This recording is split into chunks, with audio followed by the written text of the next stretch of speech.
Good afternoon. Right, I've pushed this one on the channel a couple of times. It's about the revenue trying to steal from me.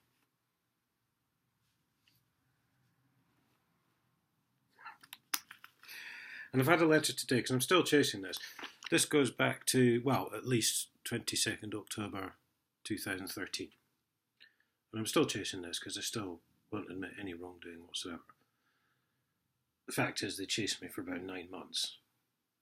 And as you're about to see, completely ludicrously, because I have some of their correspondence here.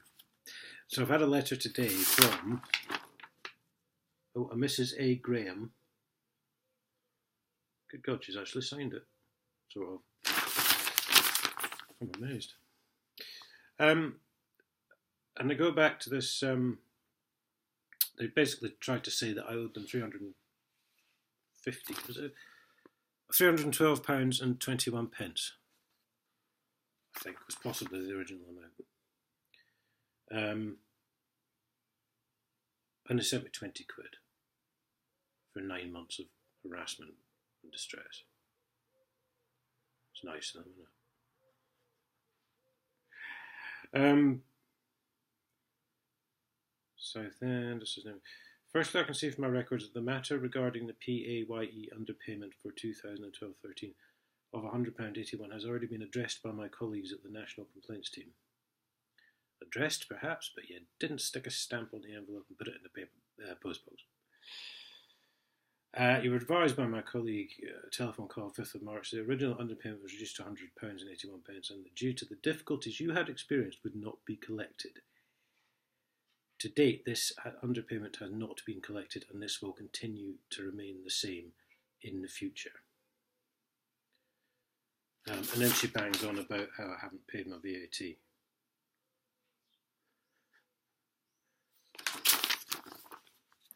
So I was very concerned about. So let me take you back in time, children. 22nd October 2013. Tax of £312.21 is underpaid. The first, for two reasons. The first is that your employer did not deduct the correct amount of tax in the period you were employed by them. It is the responsibility of every employer and pension provider to ensure the smooth operation of the PAYE system and for deducting and paying over the correct tax to HMRC. Where we identify an error, as in your case, we ask the employer concerned to make good the shortfall in PAYE deductions. So you've seen the problem there already. There they've said they're going to ask the employer to make good the shortfall. Okay, that's 312 and that was £100.81, but that £100.81 has never been collected.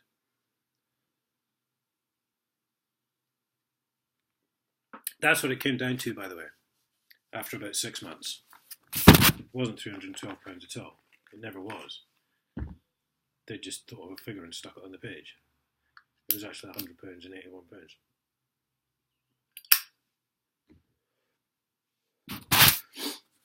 So they were lying from the start. And they thereafter say they have actually written to that employer and asked them to collect £248.60.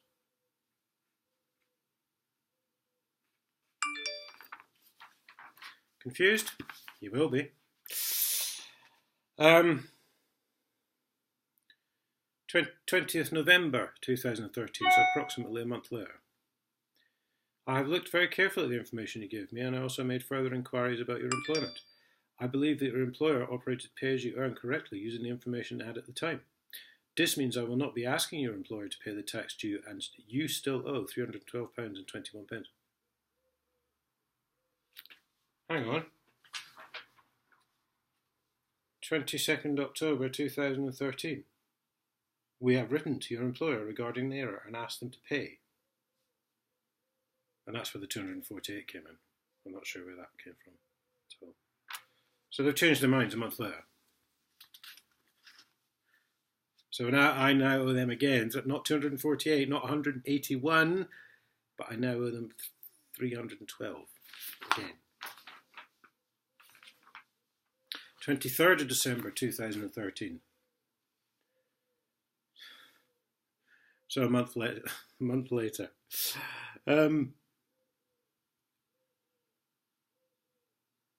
to my letter dated 10th December, I don't have that one on me. I can now advise that our inquiries with are complete. We are satisfied that your former employer acted in accordance with the PAYE regulations, so we will not be asking them to pay the tax due. And this is when it comes down to £100 and £81.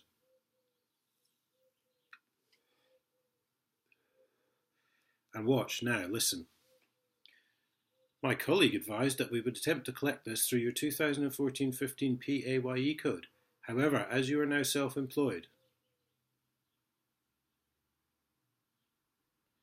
you may want to give consideration to paying this direct. So they've lied at least 3 times already. They've now come back again and said the employer wasn't liable, even though you already know, because it's like an episode of Columbo. You've already sort of seen the end because you know they haven't collected it. So they were going to take it. If I'd carried on and pay as you earn, instead of going self-employed, they're just going to take it out of my wages.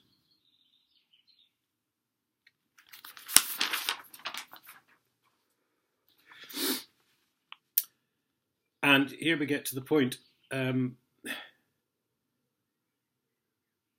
appreciate how confusing this has been. You think? And in view of the amount involved, I have noted your records that the £100 81 pence will not be collected.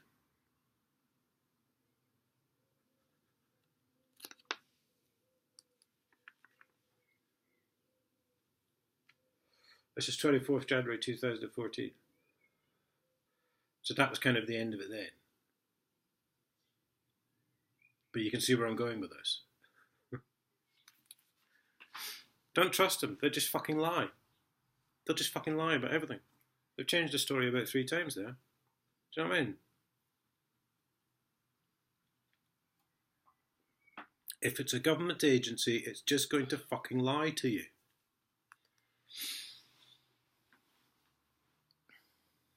Anyway, Mrs. A. Graham. Yes, it was. I shall be sending a letter off to you this week.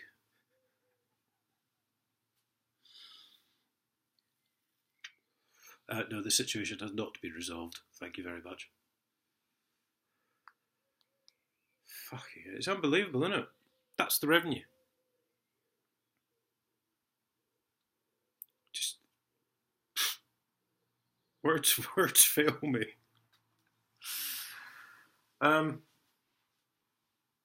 So I should be writing to her this weekend. Just be very careful with these guys, kids. They will con you, and they will lie to you, and they will quite happily steal from you. Thanks for watching.